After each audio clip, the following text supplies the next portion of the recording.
High Commander Vixthar stood at the bridge of his flagship, the Eternal Seeker, his four eyes fixed on the blue-green planet spinning slowly on the main screen.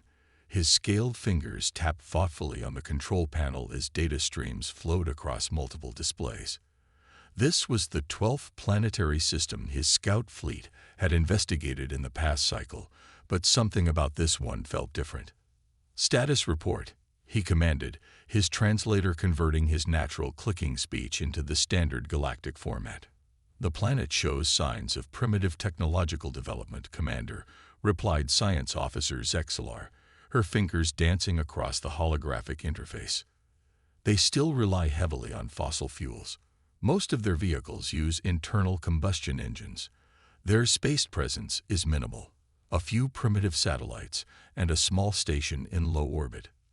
Vixthar nodded, his head crest rising slightly in anticipation. This was exactly the kind of civilization the Zar'xian Empire typically sought out, developed enough to be useful, but not advanced enough to pose any real threat. His fleet had performed this operation countless times before, and it always ended the same way: swift infiltration, tactical assessment, and then the arrival of the main invasion force.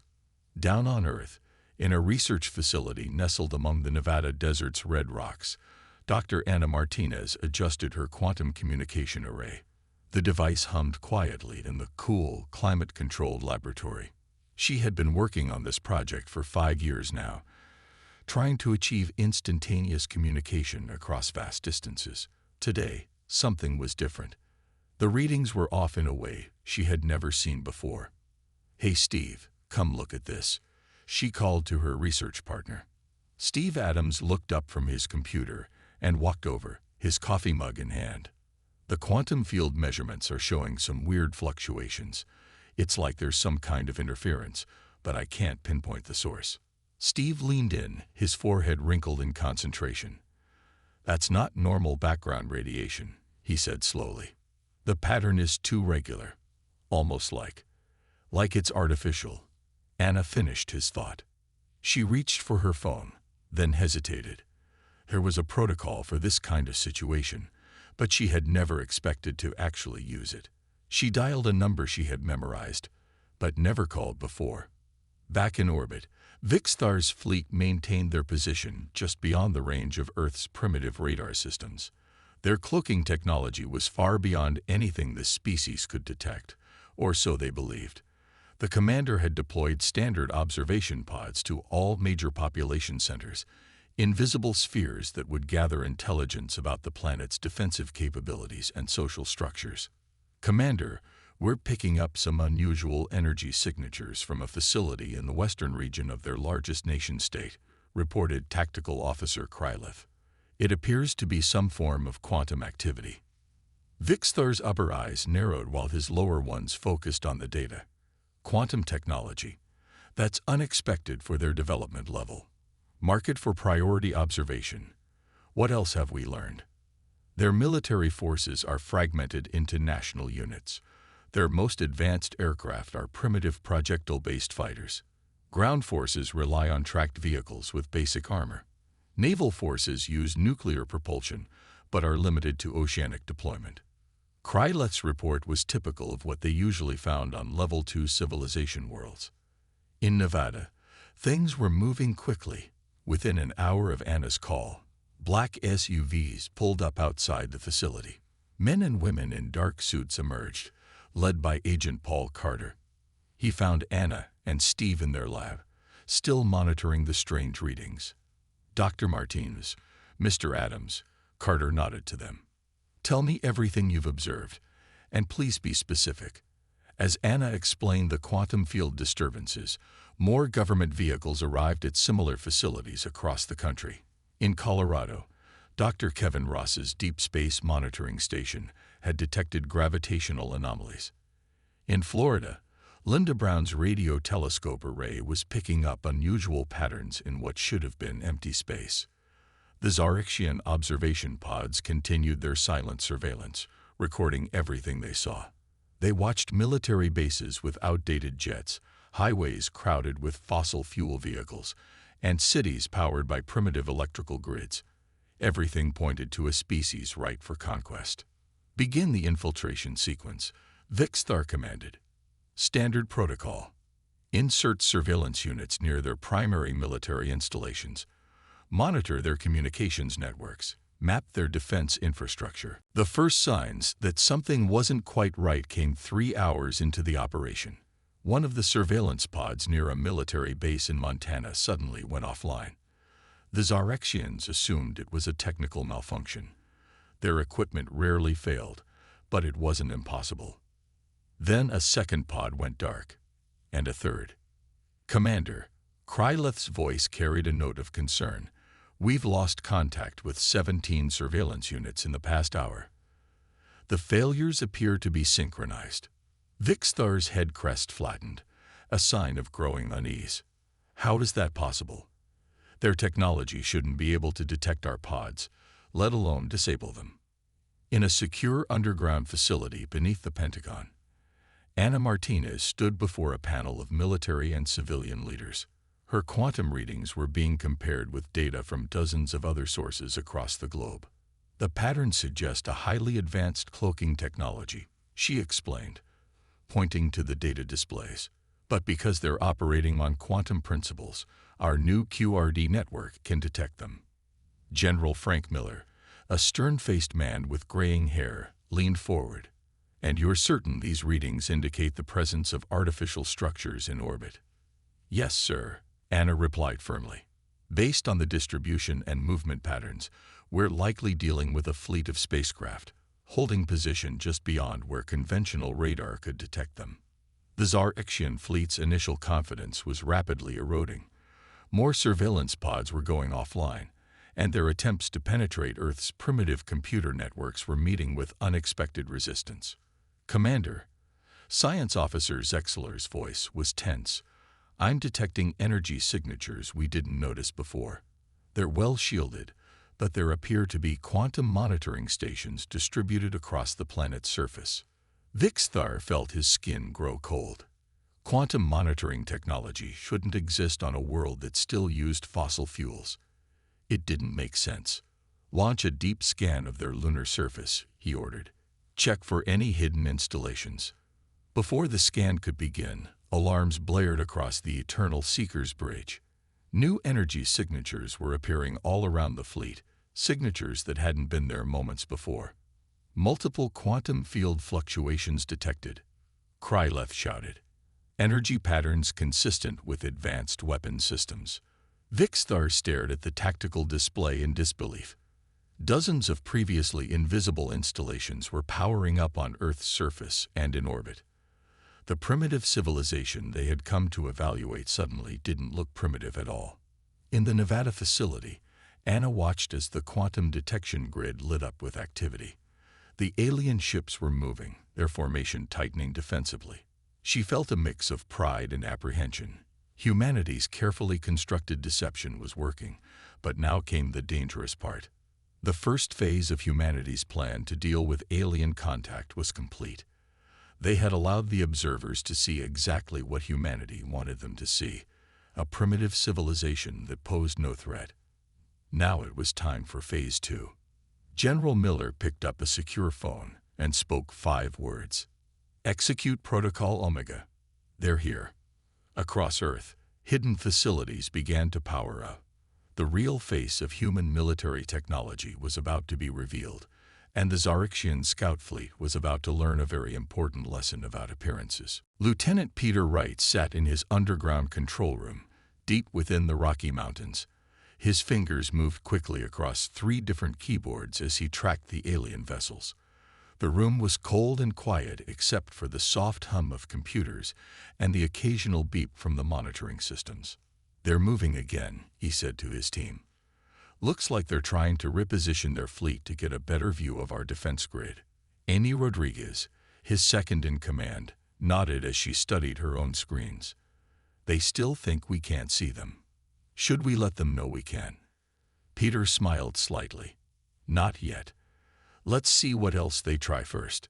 Above them, hidden in the mountain's peak, one of Earth's most advanced quantum detection arrays continued its silent watch of the alien fleet. Similar arrays were hidden in mountains, deserts, and ocean trenches across the planet, all disguised as weather stations or research facilities. On board the Eternal Seeker, Commander Vixthar was facing the first real crisis of his career. His scout fleet, which had successfully infiltrated over 300 civilizations, was struggling with what should have been a simple operation. "Report," he demanded, his voice showing signs of stress. "What happened to our surveillance pods?" Science Officer Zexler's scales had taken on a pale blue color, a sign of confusion among her species. "Commander, it appears the humans didn't destroy our pods. They captured them.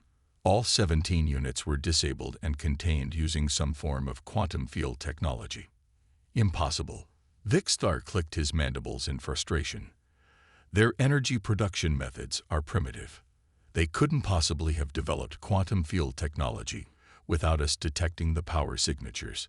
Unless—" Tactical Officer Krylith spoke slowly. "They wanted us to think they were primitive." The idea hung in the air like a heavy cloud. The bridge crew fell silent as they considered the implications. In all their years of conquest, they had never encountered a civilization that deliberately hid its true capabilities. Back on Earth, in a seemingly ordinary office building in Seattle, Susan Kelly was having an extraordinary day. As one of the NSA's top cryptographers, she had spent years preparing for this moment. Now she was finally putting her skills to use against real alien communications. "Got another transmission," she announced to her team. "They're using quantum encrypted channels, but their encryption method isn't as advanced as they think." Her colleague, Ben Howard, looked up from his own work. "What are they saying?" "They're confused," Susan replied, a hint of satisfaction in her voice. "They keep asking each other how we're blocking their scans. Apparently, they can't get clear readings of anything below our surface installations." This was no accident. For decades, humanity had been building its real infrastructure deep underground or underwater, hiding it from any possible orbital observation. What the aliens saw on the surface, the cities, the power plants, the military bases, was essentially a giant stage set designed to make Earth look like an easy target. In the Rocky Mountain facility, Peter noticed something new on his screens. "They're launching some kind of probe," he announced, heading toward Denver. Amy checked her readings. "Should we shoot it down?" "No," Peter replied. "Let's follow protocol. Activate the surface camouflage systems. Let them see exactly what we want them to see."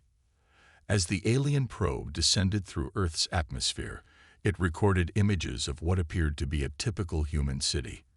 It saw cars running on gasoline, buildings powered by visible power lines, and planes using jet engines. What it couldn't see was the vast network of quantum power conduits running deep beneath the streets, or the advanced defense systems hidden inside what looked like ordinary office buildings. Commander Vixthar watched the probe's transmissions with growing unease. "Everything looks primitive," he said, "but that makes no sense. How are they blocking our advanced scans?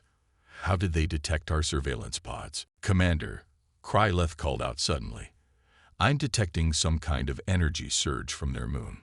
The lunar surface, which had appeared empty and lifeless in their initial scans, was suddenly showing signs of activity. Hidden doors were opening in the crater walls, revealing what appeared to be weapon emplacements and monitoring stations. In a secret facility beneath the lunar surface, Captain Ashley Cooper watched as her crew powered up systems that had been waiting for this moment for years. "All lunar defense stations, report in," she commanded. One by one, the hidden bases around the moon's surface confirmed their status. Humanity's lunar defense network, concealed from both Earth and space observation, was ready for action. On Earth, Susan Kelly had just decoded another alien transmission. "They're starting to figure it out," she reported to her superiors. "They're realizing that everything they see on the surface is just for show." General Miller, watching from the Pentagon's Secure Command Center, nodded. "Good. Time to move to the next phase. Contact the Quantum Defense Network." Tell them to power up the secondary grid. Across the planet, hidden quantum generators began to hum to life. In the Amazon rainforest, beneath the canopy of trees, advanced sensor arrays emerged from their camouflaged positions. In the Mariana Trench, massive underwater facilities began powering up their defense systems. In the Sahara Desert, what appeared to be sand dunes shifted to reveal concealed launch platforms. On the Eternal Seeker, alarms were blaring again. "Commander," Zexlar's voice was filled with disbelief. "We're detecting massive power signatures. They're everywhere. The readings, they're beyond anything we've seen before." Vixthar watched as his tactical display filled with new contacts. The simple, primitive civilization they had come to investigate was revealing itself to be something else entirely. Hidden bases and advanced technology were appearing all around his fleet, and for the first time in his career, he felt real fear. "Send an emergency transmission to High Command," he ordered. Tell them we've made a terrible mistake." In the Rocky Mountain facility, Peter Wright allowed himself a small smile as he watched the alien fleet's reaction. "They're finally seeing it," he said to Amy. "They're finally understanding what they've gotten themselves into." Amy nodded, her eyes still on her screens. "Should we show them the rest?" Peter checked his orders. "Not yet. Let them worry about what else we might be hiding. Sometimes, the fear of the unknown is our best weapon." As the Zar'xian fleet scrambled to deal with this new reality, humanity's carefully crafted deception continued to unravel. Layer by layer, Earth's true face was being revealed, and the aliens were learning a lesson that would be remembered for generations. Appearances can be deceiving, and underestimating humanity was a dangerous mistake to make. Susan Kelly hadn't slept in 24 hours, but she didn't feel tired. The thrill of cracking alien codes kept her wide awake. Her office in Seattle was now filled with military personnel, all watching as she decoded more Zar'xian transmissions. "They're scared," she said, looking up from her computer. "Their messages to their homeworld are getting more and more worried. Listen to this one. The humans have technology that should not be possible at their development level. Request immediate tactical analysis." Van Howard handed her a fresh cup of coffee. "Can you track where they're sending these messages?" "Better than that," Susan smiled. "I can interfere with them." In orbit, Commander Vixthar was growing more frustrated by the minute. Half of his messages to the Zar'xian High Command weren't getting through, and the ones that did were coming back garbled. "How are they doing this?" he demanded. "Our quantum communications are supposed to be unbreakable." Science Officer Zexlar's scales had turned almost white with stress. "Commander, I have a theory. I don't think they recently developed quantum technology. I think they've had it for years, maybe decades. They've been watching, learning, preparing." The commander's 4 eyes blinked rapidly as he considered this. "You mean they knew we were coming?" "Not us specifically," Zexlar explained. "But they must have known someone would come eventually. Look at their defense setup. It's designed to appear primitive until the last possible moment." Major Christopher Bennett stood in an underground hangar, looking at what appeared to be an ordinary fighter jet. But this was no ordinary plane. Hidden beneath its conventional exterior was technology that would have seemed like magic to most people on Earth. "Status report," he called out to his maintenance crew. Chief Engineer Alice Parker walked up, holding a tablet. "The quantum drive is ready, sir. The cloaking systems are working perfectly. As far as their scanners can tell, this is just a normal F-35. Chris nodded. "And the rest of the squadron?" "All 24 planes are ready. They still look like regular fighters on the outside, but they're ready for space combat whenever you give the word." Similar scenes were playing out in hidden bases across the planet. What looked like normal military installations on the surface were just the tip of the iceberg. The real forces were hidden underground, underwater, and in secret mountain bases. On the Eternal Seeker, another alarm sounded. "Commander," Tactical Officer Kryleth called out. "We're detecting small craft launching from the planet's surface." "Military aircraft?" Vixthar asked. They appear to be primitive jet fighters. But Kryleth's voice trailed off as he studied his readings. The energy signatures are wrong. They're using some kind of masking technology. In the skies above Nevada, Major Bennett led his squadron through what looked like a routine training exercise. To any observer on the ground, they were just normal jets practicing maneuvers. But these planes could do things that no ordinary aircraft could manage. "All units check in," he called over the secure quantum radio. One by one, his pilots reported ready. They climbed higher and higher, appearing to stay within normal flight limits on regular radar, but their true capabilities were far beyond what they seemed. Susan Kelly was still monitoring the alien communications. "Major Bennett," she called over the quantum link, "they're trying to scan your squadron. Their confusion is pretty entertaining to read." "Good," Chris replied. "Let's give them something else to worry about. Squad, execute maneuver Delta 7. To the alien fleet's shock, the seemingly primitive jets suddenly disappeared from all their scanning systems. "Impossible," Vixthar shouted. "Where did they go?" "Find them." "Sir," Kryleth's voice shook slightly, "we're detecting quantum signatures all around us. Those fighters, they're not just flying. They're jumping through quantum space." The truth was finally becoming clear to the Zar'xian fleet. These humans hadn't just hidden their advanced technology. They had mastered it in ways the Zar'xians hadn't thought possible. In her Seattle office, Susan intercepted another panicked message from the alien fleet. "They're trying to warn their homeworld about our quantum drives," she reported. "Should we let that message through?" Her superior, Colonel John Mason, thought for a moment. "Let it through, but alter it slightly. Make our capability sound even more advanced than they are. Let's see how their high command reacts to that." Major Bennett's squadron reappeared suddenly, now flying in perfect formation around the alien fleet. To the Zar'xian sensors, the fighters still looked like primitive aircraft, but their movements were impossible for such simple machines. "This is nuts," said Lieutenant Rita Garcia, one of Bennett's pilots. "We can fly circles around them, and they still think we're using jet engines." "Stay focused," Chris warned. "We're not here to show off. We're here to make them understand exactly what they're dealing with." On the Eternal Seeker, Commander Vixthar watched the Earth fighters with growing dread. Every attempt to scan them properly was blocked. Every probe they launched was intercepted. Every communication they sent was either blocked or corrupted. "How long?" he asked quietly. "Sir," Zexlar looked confused. "How long have they been preparing for something like this? How long have they been hiding their true capabilities?" Before anyone could answer, new alarms blared across the bridge. The quantum signatures they had detected earlier were growing stronger. All around the fleet, space itself seemed to ripple with energy. In the Rocky Mountain facility, Peter Wright monitored the situation closely. "They're finally realizing it," he said to Amy Rodriguez. "They're understanding that everything they thought they knew about us was wrong." "Should we show them our real ships now?" Amy asked. Peter checked his orders one more time. "Not yet. Let's let Major Bennett's squadron play with them a bit longer.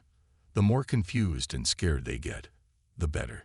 Susan Kelly had just decoded another transmission from the alien fleet. She couldn't help but laugh as she read it. "Listen to this," she called to her team. "Warning to all Zar'xian forces. Human technological capability severely underestimated. Advise immediate reassessment of invasion protocols." They're actually starting to panic up there. As day turned to night over North America, the Zar'xian fleet remained in orbit, surrounded by Earth fighters they couldn't properly scan, facing defenses they couldn't properly see, and trying to send messages they couldn't keep secure. Their mission to scout out a primitive world for conquest had turned into something very different, a harsh lesson about appearances and assumptions. And the humans weren't done teaching that lesson yet, not by a long shot. Dr. Daniel Ross stood in the control room of the Orbital Defense Initiative, watching as dozens of screens showed the positions of both Earth's hidden defenses and the alien fleet. The room was buried 2 miles beneath the New Mexico desert, protected by layers of quantum shielding. "They're going to try something soon," he said to his team. "They're too proud to retreat without at least attempting to disable our defenses." His head of operations, Karen White, nodded in agreement. "Their ships have been moving into attack positions for the last hour. Should we power up the defense grid?" "Not yet," Daniel replied. "Let them make the first move. Let them think they still have the advantage of surprise." In orbit, Commander Vixthar had indeed made his decision. His fleet's reputation was at stake, and he couldn't return home without at least attempting to complete their mission. "Target their satellite network," he ordered. "Those primitive communication devices are their weakness. Once we destroy them, they'll be blind and deaf." "Yes, Commander," Tactical Officer Krylith responded, though his voice betrayed his uncertainty. Targeting weapons on their satellite network. The Zar'xian ships moved into position, their weapons charging.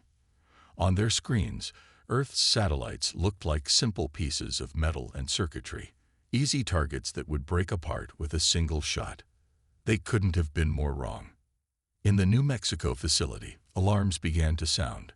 "They're targeting the satellite network," Karen announced. "All stations reporting enemy weapons lock." Daniel allowed himself a small smile. "Right on schedule. Send the signal. Let's show them what those primitive satellites can really do." In orbit, the Zar'xian fleet fired their first volley. Beams of energy shot toward Earth's satellites, meant to destroy them instantly. But instead of exploding, the satellites simply absorbed the energy. Then they began to change. "Commander," Zexlar's voice was filled with panic. "The satellites, they're transforming." What the aliens had thought were simple communication devices were actually quantum-linked defense platforms in disguise. As the Zar'xian weapons hit them, their outer shells dissolved, revealing their true nature. "By the eternal void," Vixthar whispered as he watched his tactical display. Where there had been primitive satellites moments ago, there were now advanced weapon platforms, their energy signatures far stronger than anything in his fleet. On Earth, Susan Kelly intercepted another burst of alien communications. "They're really freaking out now," she reported to her team. "Listen to this. Emergency alert to all ships. Human orbital defenses far exceed reported capabilities. These are not satellites. Repeat, these are not satellites." Major Bennett's fighter squadron pulled back as the orbital platforms powered up. "All units, clear the engagement zone," he ordered. "Let's give the satellites some room to work." The transformed defense platforms began to move, creating a web of quantum energy around the alien fleet. Each platform was linked to every other through quantum entanglement, making them impossible to jam or disable individually. "Fire a warning shot," Daniel ordered from his underground command center. "Let's show them what these platforms can really do." One of the defense platforms fired a precise beam of energy that passed directly between two Zar'xian ships, missing them by inches. The beam's power readings were off the scale of anything the aliens had seen before. Inside the Eternal Seeker, chaos erupted as new sensor data poured in. "Commander," Zexlar reported, her voice shaking, "those platforms are using technology we thought was theoretical. Their quantum linking system. It's beyond anything we've achieved." "How?" Vixthar demanded. "How could they have developed this technology without us knowing? We've been watching their progress for years."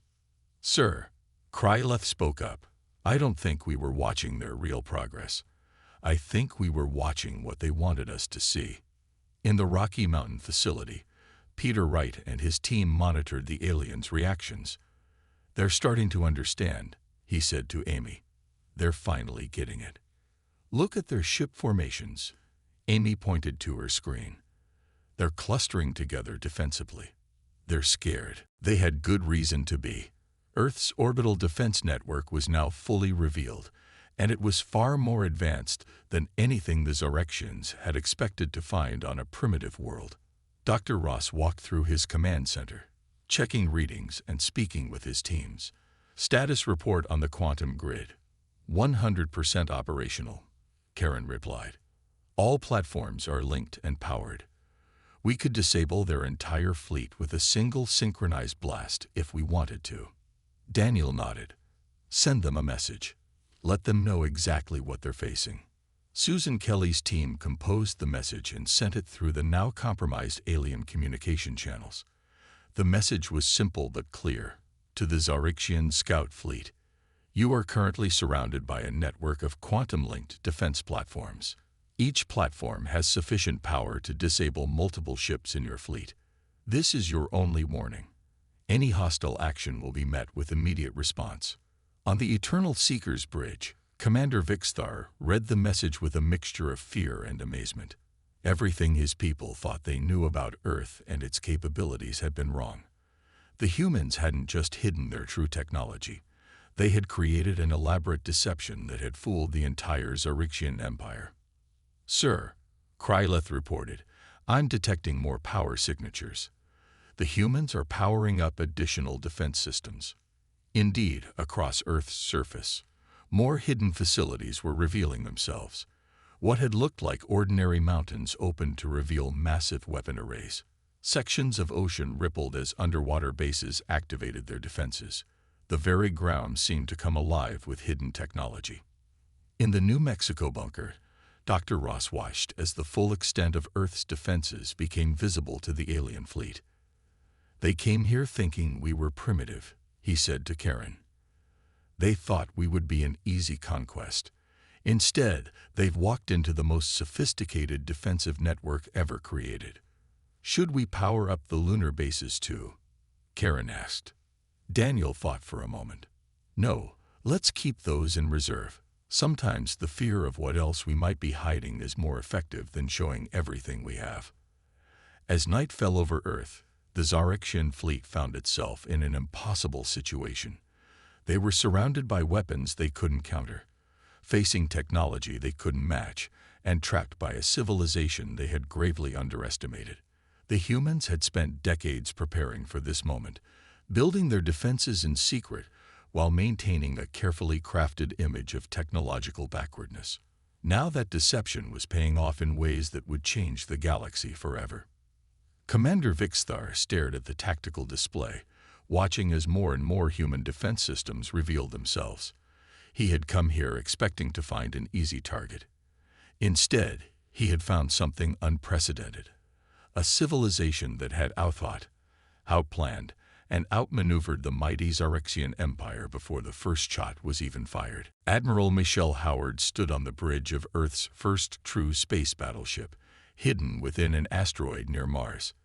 The ship, while massive, was completely invisible to normal sensors thanks to its advanced quantum cloaking system. She watched her displays as reports came in from similar ships hidden throughout the solar system. Status report, she commanded. Her first officer, Captain Eric Stone, looked up from his station. All ships report ready, Admiral. The Zar'xian fleet is still in position around Earth, trying to figure out what to do.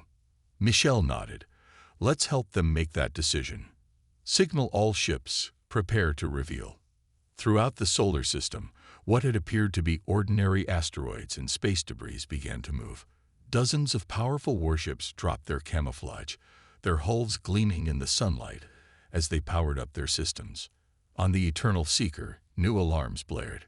Commander. Tactical Officer Kryleth's voice cracked with panic. Multiple large contacts appearing throughout the system. They're everywhere. Commander Vixthar rushed to the tactical display. His 4 eyes widened in horror as he watched dozens of human warships appear from nowhere. Each one was larger than his flagship, and their power readings were off the charts. How long? He whispered. How long have those ships been there, watching us? Years, probably. Science Officer Zexlar replied quietly. They'd been waiting for someone like us to come along. In the Rocky Mountain facility, Peter Wright and Amy Rodriguez watched as Earth's space fleet revealed itself. Look at their fleet formations, Amy said with a smile. They're bunching up like scared animals. Wouldn't you? Peter replied. They came here thinking they were the superior force, and now they're surrounded by ships that make theirs look like toys. Admiral Howard's voice came through on all Earth frequencies. "This is Admiral Michelle Howard of the Earth Defense Force to all stations. Begin Operation Checkmate." The human ships moved with incredible precision, using their quantum drives to appear and disappear at will. They formed a perfect sphere around the alien fleet, cutting off any possible escape route. Major Bennett's fighter squadron moved to join the larger ships. "All units, form up on the nearest battleship. Show them what these primitive fighters can really do." His pilots engaged their quantum drives, their fighters transforming as they dropped their simple disguises. What had looked like normal jets were now advanced space fighters, armed with weapons that could match anything the aliens had. In her Seattle office, Susan Kelly intercepted more panic transmissions from the alien fleet. "They're trying to call for reinforcements," she reported. "But they're also warning their homeworld to stay away. They're saying Earth is too dangerous to attack." The Zar'xian commander knew he was trapped. His scout fleet, which had seemed so powerful when they arrived, was now hopelessly outgunned. The humans hadn't just prepared for alien contact, they had prepared to win. "Sir," Kryleth reported, "the human ships are powering up their weapon systems, their energy readings. They're beyond anything in our database." Vixthar watched as the human fleet demonstrated its capabilities. One of their battleships fired a warning shot that split an asteroid in half with frightening precision. Another ship simply disappeared, reappearing instantly on the other side of the fleet, showing mastery of quantum transportation that the Zar'xians had thought impossible. Admiral Howard's voice came through on all channels, including the alien fleet's supposedly secure frequencies. To the Zar'xian scout fleet, "You are completely surrounded. Our ships outgun yours by several orders of magnitude. Your choice is simple: surrender or be destroyed." To demonstrate her point, one of Earth's battleships fired its main weapon at an empty spot in space. The beam of energy tore a hole in reality itself, showing weapons technology that made the aliens' best guns look like children's toys. "How can they have this technology?" Vixthar demanded. "Their world still uses fossil fuels. Their cities still run on electrical grids." "That was what they wanted us to see," Zexler replied. "Everything on the surface was a lie, a carefully crafted deception to fool people exactly like us." In the underwater command center beneath the Pacific Ocean, Captain Lisa Chen monitored the situation. "Atlantic Fleet reports ready," she announced. "Mediterranean and Indian Ocean fleets also in position." Massive doors in the ocean floor began to open, revealing more ships rising from hidden underwater bases. The Zar'xians watched in disbelief as humanity's true military might was finally revealed. Dr. Ross, from his bunker in New Mexico, sent new data to Admiral Howard. "The quantum grid is fully operational," he reported. "We can disable their entire fleet with a single synchronized blast if needed." Michelle nodded. "Let's hope it doesn't come to that. Sometimes the threat of force is more effective than force itself." On the Eternal Seeker, Commander Vixthar faced the hardest decision of his career. His fleet was surrounded by forces he couldn't hope to defeat, facing technology he couldn't understand, trapped by a species he had fatally underestimated. "Sir," Kryleth spoke softly, "we're detecting more power signatures. There are ships hidden in the lunar bases, in the asteroid belt, even in the rings of Saturn. We never had a chance, did we?" Vixthar shook his head slowly. "No, we were arrogant. We saw what we expected to see, a primitive world ripe for conquest. Instead, we found something far more dangerous, a civilization that learned to hide its strength." Major Bennett's fighters performed a perfect formation flight around the alien fleet, their advanced technology now fully visible. "Look at them," Rita Garcia said over the squadron channel. "They can't believe what they're seeing." "That was the plan all along," Chris replied. "Let them think we were weak. Let them think we were primitive. Then show them just how wrong they were." Admiral Howard watched from her bridge as the alien fleet's options ran out one by one. Her ships had them completely surrounded.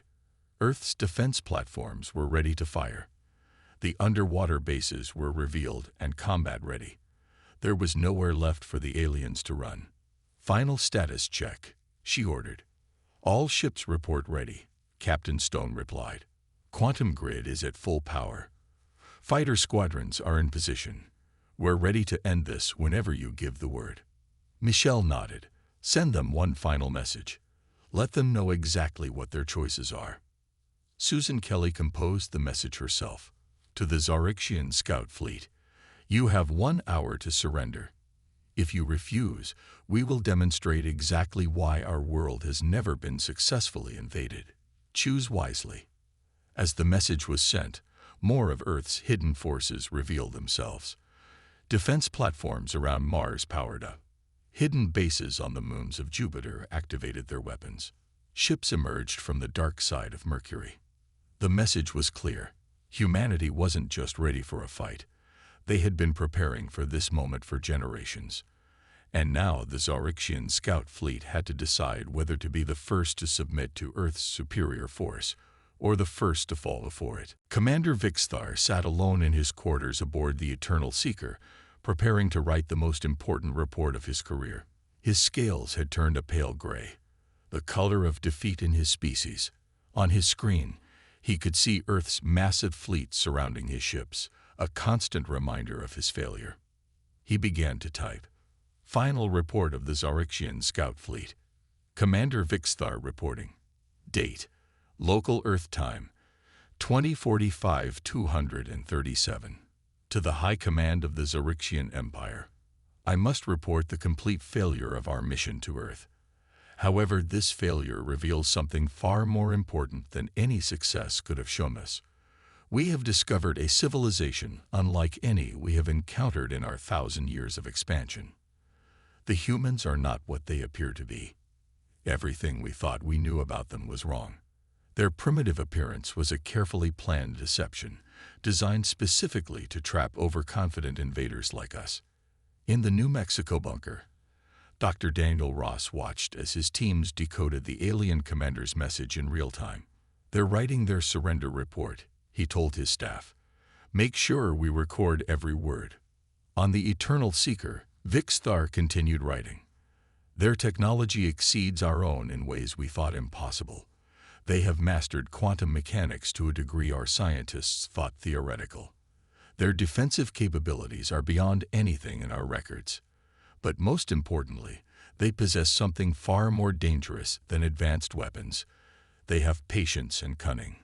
For decades, perhaps centuries, they maintained a false appearance of technological backwardness. They built their real civilization underground, underwater, and in space, while keeping a primitive facade on their surface. They watched, they learned, and they prepared. When we arrived, thinking them primitive, they had already surrounded us with weapons we couldn't detect and ships we couldn't see. Their entire civilization is a tactical masterpiece of deception." Admiral Michelle Howard read the report as it came in, standing on her flagship's bridge. "They're finally understanding," she said to Captain Stone. "This is exactly what we wanted them to learn." The alien commander typed on. "The humans allowed us to see exactly what they wanted us to see. While we watched their primitive cars and power plants, they were building quantum-drag ships and energy weapons that could tear space itself. While we monitored their simple satellites, they were constructing a defense network that could destroy our entire fleet with a single command. Their fighters can outmaneuver our best ships. Their quantum communications can break our strongest codes. Their defense platforms can absorb and redirect our weapons. They have bases hidden throughout their solar system, ships disguised as asteroids, and weapons we cannot even understand." In Seattle, Susan Kelly smiled as she translated the message. "They're admitting everything," she told her team. "This report will make sure no one else tries to invade Earth for a very long time." Vixthar's claws clicked on his keyboard as he continued. "Most critically, I must report that Earth cannot be conquered with any force currently available to the Empire. Their defensive network extends throughout their solar system. Their ships can appear and disappear at will. Their weapons can destroy anything we send against them. But it is not their weapons we should fear most. It is their minds. Any civilization that can maintain such a massive deception, that can hide its true nature so completely, that can turn apparent weakness into overwhelming strength, is not to be underestimated. I recommend immediate classification of Earth as a Class X civilization. Too dangerous to attack, too powerful to conquer, and too clever to underestimate. Dr. Laura Phillips, head of Earth's Sinological Defense Council, read the report with satisfaction in her Washington office. "This is better than we hoped," she said to her assistant. "They're not just admitting defeat, they're warning others not to try what they attempted." The commander's report continued. "As I write this, my fleet is surrounded by forces that could destroy us in seconds. The humans have shown us only a fraction of their true capabilities, and even that fraction exceeds anything we thought possible. Their admiral has offered us a chance to surrender and return home with this warning. I am taking that offer. The alternative is the complete destruction of this fleet, and I have seen enough to know that is not an empty threat. The humans could have destroyed us at any time since our arrival. Their restraint is not weakness. It is confidence." Major Christopher Bennett watched from his fighter as the alien ships prepared to leave. "Think they learned their lesson?" he asked his squadron. "If they didn't," Rita Garcia replied, "the next bunch will. No one's going to look at Earth the same way after reading that report." Vic Starr wrote his final paragraphs. "In conclusion, I must emphasize, Earth is not a primitive world waiting to be conquered. It is a masterfully disguised superpower that has perhaps been waiting for someone to try. They have shown us that appearing weak can be the greatest strength of all. Let this report serve as a warning to all who read it. Earth is not to be attacked. Earth is not to be threatened. Earth is to be avoided at all costs. They have outthought us, outplanned us, and outmaneuvered us so completely that I suspect this entire encounter went exactly as they intended it to.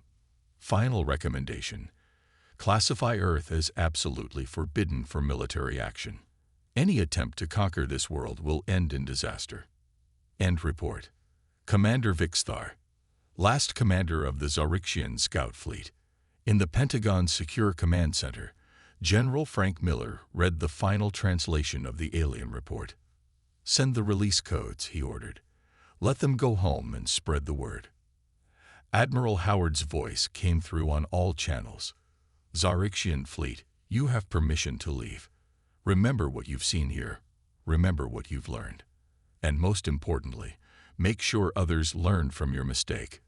The alien ships began to move slowly away from Earth, their once proud formation now humble and cautious. Earth's massive fleet parted to let them pass, a final demonstration of both power and mercy. Dr. Laura Phillips watched them go from her office window. "How long do you think it will be before someone else tries?" her assistant asked. "A very long time," she replied with a smile. "That report will make sure of it. Sometimes the best way to prevent a war is to show your enemies exactly why they can't win." As the Zar'xian fleet disappeared into deep space, humanity's forces returned to their hidden positions. The massive ships vanished back into asteroids and underwater bases. The defense platforms resumed their disguise as simple satellites. The advanced fighters once again looked like primitive jets. Earth returned to its carefully maintained appearance of technological backwardness, ready to teach the same lesson to anyone else who might make the mistake of underestimating humanity. And somewhere in space, a humbled alien commander began spreading the word. Earth was not to be trifled with. Behind its primitive facade lay a power that could humble even the mighty Zar'xian Empire. It was a lesson his people would not soon forget.